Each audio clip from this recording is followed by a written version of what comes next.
Firstly, be reasonable.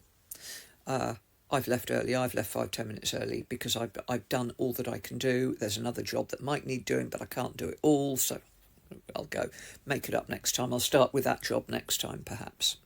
So communicate to them before they start. Say, right, I need to be sure that you can do these things in the time. If you can, and you have extra time at the end, can you do X, Y, and Z? If you come back and you find that X, Y, and Z are not done, and you know that they have left early, then very gently say, look, I did notice you left a little early last time, and you didn't do X, Y, and Z. Would you have time to make up that time this week and do that job at the end, please? Take it from there. And if they don't do it, then say, look, I'm very sorry. However, I do feel quite cheated. I'm paying you an amount we agreed on. You said it was okay. I've given you some extra work if you can get it done very quickly. It's not being done, and you are leaving a significant amount of time early. Because sometimes, I mean, I've got jobs where I do or did leave 5-10 minutes early, but then other times I'll be there for another 5-10-20 minutes. So over a course of a month, it would even out very nicely, usually in the client's favour. But that's not the point. Now, the other thing is to beware of agencies. Some agencies are superb and you will not get a better job. I'm not knocking agencies in principle, but let me give you an example. Holiday lets. Very often holiday let people get an agency in because the work might not be very regular. You won't need a cleaner in if you haven't got a let. So for obvious reasons, people like myself who do domestic cleans might not want to take a holiday let on because they need to work every single day to get paid every day because that's how they earn their living. Agency staff, the agency can fan them around a bit better, which is fine. But you don't know when you get to a holiday let what state that's going to be in. Sometimes it's immaculate, guest leave it perfectly as asked for, and you can go through and all the cleaning staff really are doing is the stuff that you wouldn't expect a tenant to do.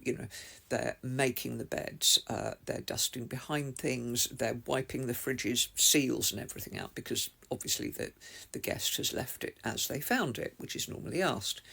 Some people leave it, it's just a state. So a clean that would, and I've done it plenty of times because I did do a holiday, a clean that I would normally expect to do in say 4 hours, to proper, sometimes just getting it vaguely respectable will take 5, and then I haven't had time to do things like wipe out the oven, wipe out the fridge, but the next guests are waiting in their car to come in, so you have to. Now, I've known agencies, and I've known more than a few agencies, that will get a team of say 3 women together and they will give them 4 holiday lets to do. Now, like I said, that's fine. If all 4 holiday lets are left as they should be, they can go round and do it really easily. But the time is limited. Check-out is 10, check-in is 4. Maximum 6 hours, 4 lets, an hour and a half each. If people leave it in a trashed way, they can't get round, but they have to leave. They only have that time frame. So they do it, and then the next week it's not the same team. It's another team because this agency has maybe 10 teams going round and it's a different one. They don't know that last week's team didn't wipe out the fridge. They find it's a mess. They don't wipe out the fridge. Fast forward 6 months, nobody's cleaned the oven or wiped the fridge in a year. And it happens more than you can think. And it happens with people's houses as well. So it's not always the cleaner's fault. Bear in mind, if you are paying an agency 35 quid, the chances are they may well be paying their cleaners just a shade above minimum wage, maybe their petrol as well, and the cleaner who doesn't come to your house every day and has never met you has no loyalty to you whatsoever. So while some agencies will give you an absolutely immaculate service and you will be really glad, and they're insured and they vet people, and they absolutely do, because there are plenty of agencies like that. There are also plenty of agencies that I wouldn't let walk through my garden gate, I'm afraid. It depends how they treat their staff. It matters.